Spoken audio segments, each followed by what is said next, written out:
यहाँ पर कोई जीव सुखी नहीं है। प्रत्येक प्राणी महसूस करता है कि ये केस आ गया भाई।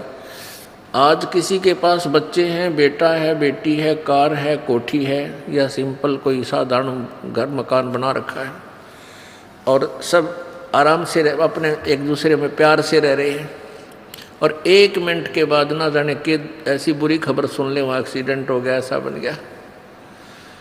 अब जिसमें इतना प्यार था उसके एक पल भी दूर नहीं रह सकते थे, वो सदा के लिए गया। पुण्यात्मा, हम तत्व ज्ञान के अभाव से हम भूल चुके हैं उस परमात्मा को। हमने ये मान लिया है कि मृत्यु और जन्म तो भाई सबका होगा, होता रहेगा, कोई बात नहीं, इतने जीवित इतने दमंडेरा लगे रहें, जब भी करना है वो करते रहें। अब सत्संग में आने से ये ज्ञान कराया जाता है कि जिस दौड़ धूप में तू सारा जीवन खो देता है और वो तेरा कुछ भी काम नहीं आएगा।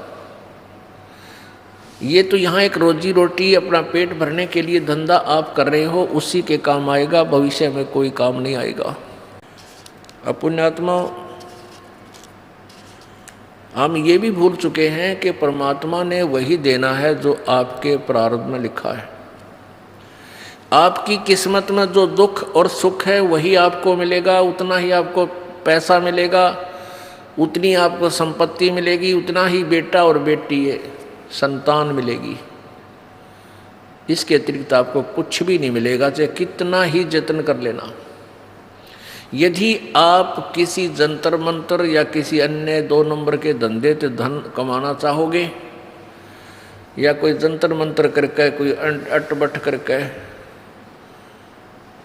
कुछ क्रिया से यदि तुम कोशिश करोगे कोई संतान की, वो संतान आपकी दुश्मन बन जाएगी। कई कारण होते हैं, जैसे अब यहाँ प्रसंग एक और आपके मन में शंका उत्पन्न होगी कि भी जो भगवान परमात्मा वही देता है जो उसकी किस्मत में है, दुख और सुख, तो दुखी प्राणी अब सुखी कैसे होंगे। अब यहाँ यही पहलू समझाया जाता है। जैसे कल के सत्संग में आपको 3 परमात्मा बताए गए थे, एक सर्वब्रह्म, एक अक्षर ब्रह्म, एक परम अक्षर ब्रह्म। ये सर्वब्रह्म जो है, क्षर ब्रह्म, क्षर पुरुष, पुरुष कहो, ब्रह्म कहो, परमात्मा कहो, साहेब कहो, ये सर्वब्रह्म जो है ये काल है, ज्योति निरंजन है, ये 21 ब्रह्मांड का स्वामी है। और जो अक्षर ब्रह्म है ये 7 शंख, नील पद्म शंख ब्रह्मांड का स्वामी है। ये काल 1 लाख मानव शरीरधारी प्राणियों का आहार करता है। ये अक्षर पुरुष काल ब्रह्म परब्रह्म ये नहीं करता, ये ऐसे प्राणी नहीं खाता, वो काल नहीं है। लेकिन प्राण ने तो ब्रह्म के अंतर्गत जितने प्राणी हैं, क्षर पुरुष के अंतर्गत जितने प्राणी हैं वो पूर्ण मोक्ष प्राप्त कर सकते, और न ही अक्षर पुरुष के अंतर्गत जितने प्राणी हैं वो भी पूर्ण मोक्ष प्राप्त नहीं कर सकते। उनकी जन्म और मृत्यु सदा के लिए समाप्त नहीं हो सकती। और ये उसके बाद ब्रह्म के पुत्र हैं ब्रह्मा विष्णु महेश, ये भी आपको जैसा आपका संस्कार है वही दे सकते हैं, इसमें परिवर्तन नहीं कर सकते। चाहे आपके भाग्य में सुख है तो सुख भी आपको दिलाएंगे, ये दुख है वो भी दुख भी आपको प्राप्त करवाएंगे, चाहे किसी तरह करवाना पड़े। और परब्रह्म